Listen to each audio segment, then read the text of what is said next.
Guys, ako nga pala si Iris, tubong bukid at proud anak ng mag-asawang magsasaka.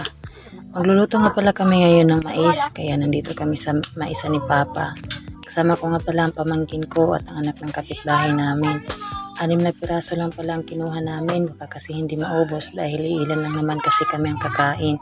Dinala na nga pa namin ito sa bahay para lutuin.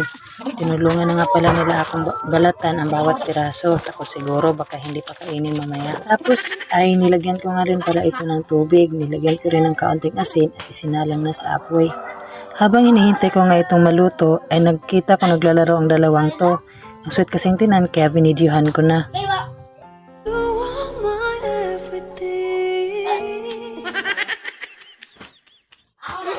Napansin ko nga kanina pa ito kumukulo.